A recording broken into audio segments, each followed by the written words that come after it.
Perkenalkan, nama saya Desire Reski Ananda dengan NIM 2230208096.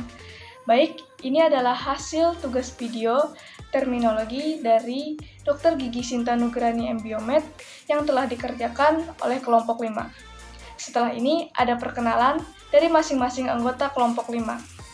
Perkenalkan, nama saya Fadlasti Syafira dengan NIM 223010801007. Perkenalkan, nama saya Ivana Aurelia Trisi Dehen dengan NIM 223020808081. Perkenalkan, nama saya Akwila Kanaya dengan NIM 223020801030. Perkenalkan, nama saya Juana Gracia Pauline dengan NIM 223020801063. Perkenalkan, nama saya Maureen Lovinka Trastiantika Zaluku dengan NIM 223020801092. Perkenalkan, nama saya Esti Penjanatan Immanuel Purbagesang dengan NIM 223020801099. Perkenalkan, nama saya Marin Romayana Siwotang dengan NIM 223020801038. Perkenalkan, saya Nadia Armandana Putri dengan NIM 223020801104. Perkenalkan, nama saya Muhammad Sultanis Samsudin dengan nomor NIM 223020801056. Perkenalkan, nama saya Nisrina Nabila Gunawan dengan NIM 223010801004. Perkenalkan, nama saya Raisa Mandala Tekoja dengan NIM 223020801055. Perkenalkan, nama saya Unika Priscila dengan NIM 2230108011. Perkenalkan, nama saya Sancia Cleosa Fiorina dengan NIM 223020801091. Perkenalkan, nama saya Raymond David Hermawan Mandolang dengan NIM 223030801142. Anatomi regional Major Part. Anatomi regional atau anatomi topografi mempertimbangkan organisasi tubuh manusia sebagai bagian atau segmen utama. Anatomi regional adalah metode mempelajari struktur tubuh dengan memusatkan perhatian pada bagian tertentu seperti daerah kepala, wajah, orbit, dan lainnya. Di dalam anatomi regional terdapat beberapa pengertian, di antaranya sintopia yaitu letak organ terhadap organ lainnya. Lalu skeletopia yaitu letak organ terhadap kerangka. Dan terakhir ada holotopia yaitu letak organ terhadap permukaan. Di dalam tubuh terdapat dua regio utama yaitu regio axialis dan appendicularis atau partes corporis humani. Memeriksa susunan dan relasi berbagai struktur sistemik terdiri dari otot, saraf, arteri, dan lain-lain. Mempelajari struktur anatomi yang berdekatan dalam urutan yang teratur. Major part of the body, anterior view, head, neck,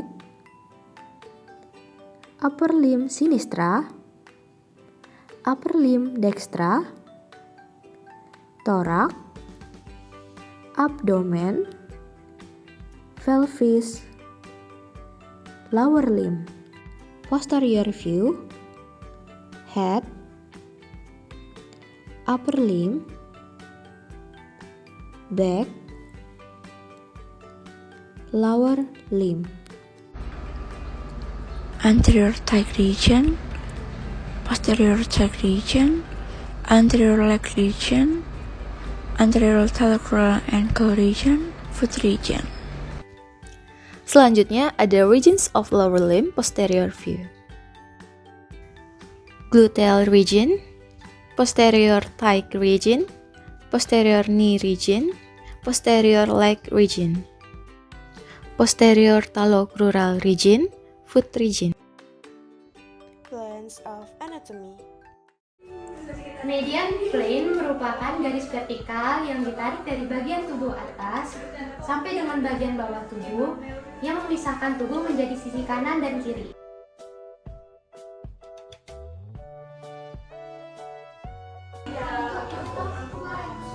Sagittal plane merupakan garis yang sejajar dengan median plane, tetapi mempunyai fungsi yang berbeda.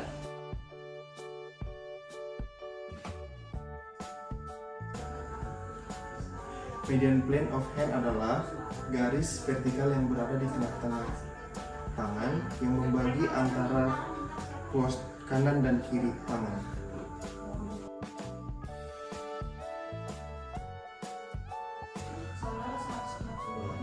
Median plane of foot adalah garis vertikal yang berada di tengah-tengah kaki untuk membagikan kaki antara ruas kanan dan kiri.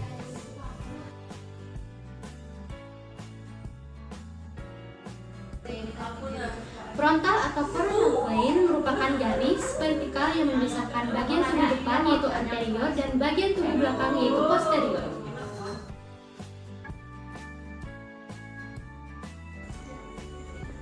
Transverse atau axial plane merupakan garis horizontal yang berada di tengah bagian tubuh yang membagi atas superior dan bawah inferior.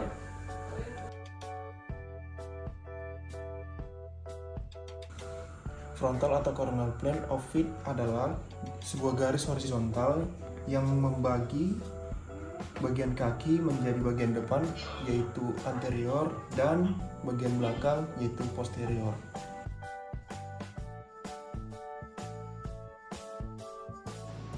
Untuk bagian tubuh yang dibagi menjadi 9 kuadran, yang di bagian tengah ada epigastrik, umbilikal, hipogastrium. Untuk yang sisi sebelah kanan ada hipokondrium dextra, lumbar dextra, iliac dextra. Untuk yang sisi sebelah kiri ada hipokondrium sinistra, lumbar sinistra, iliac sinistra. Untuk bagian tubuh yang dibagi menjadi 4 kuadran, pada kanan atas disebut right upper quadrant, pada kanan bawah disebut right lower quadrant, pada kiri atas disebut left upper quadrant, pada kiri bawah disebut left lower quadrant.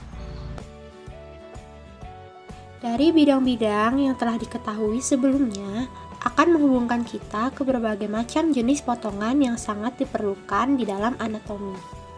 Jika potongan merupakan garis vertikal dari atas menuju ke bawah yang membagi bagian tubuh menjadi dextra, yaitu bagian kanan, dan sinistra, yaitu bagian kiri, maka potongan tersebut diberi nama longitudinal section, yaitu perpotongan vertikal yang panjang.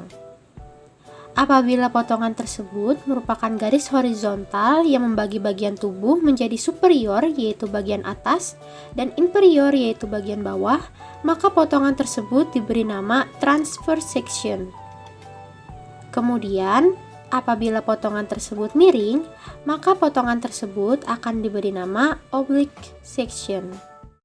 Relation of anatomy. Relation anatomy adalah suatu hubungan yang menghubungkan bagian-bagian tubuh dan menggabungkan posisi struktur relatif satu sama lain.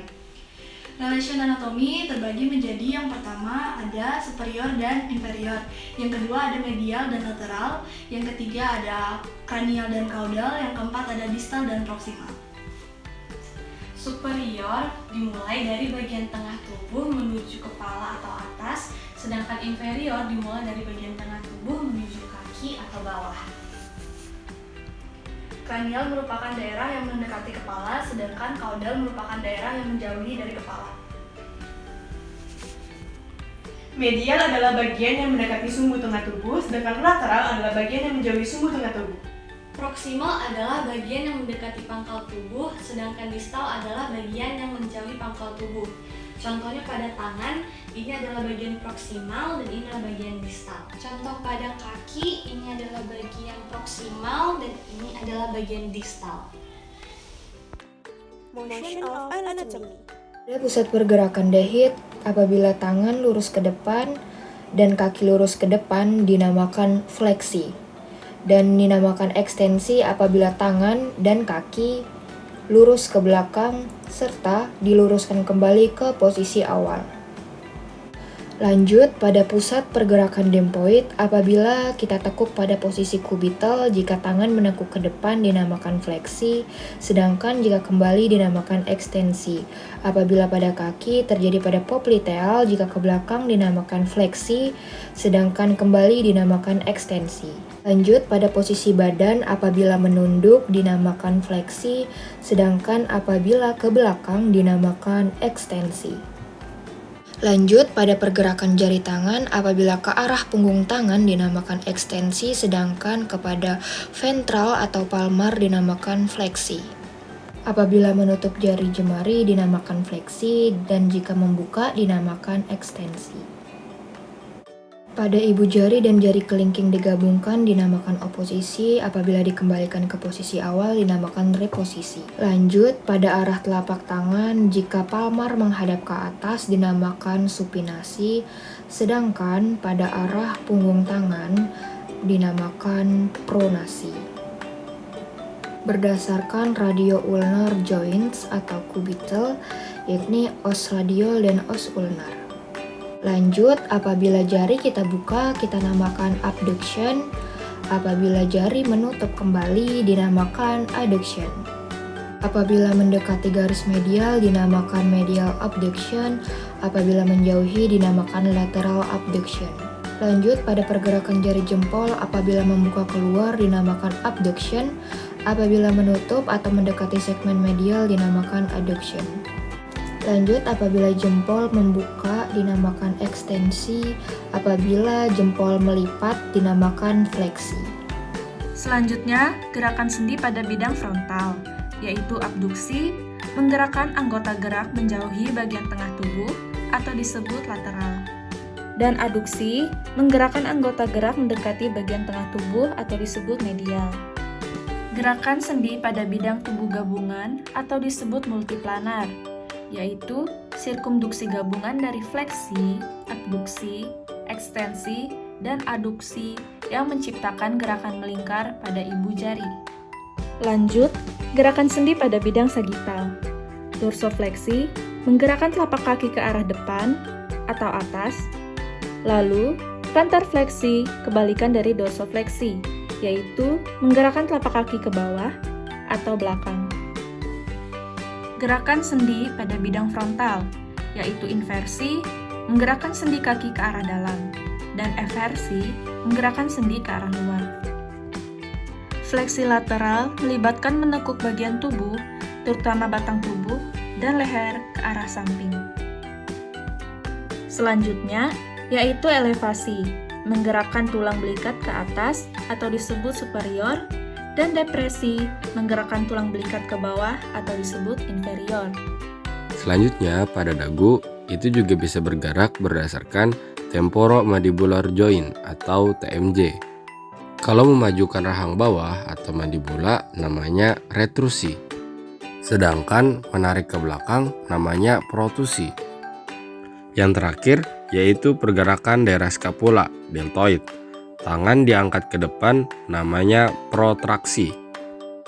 Sedangkan tangan ke belakang namanya retraksi.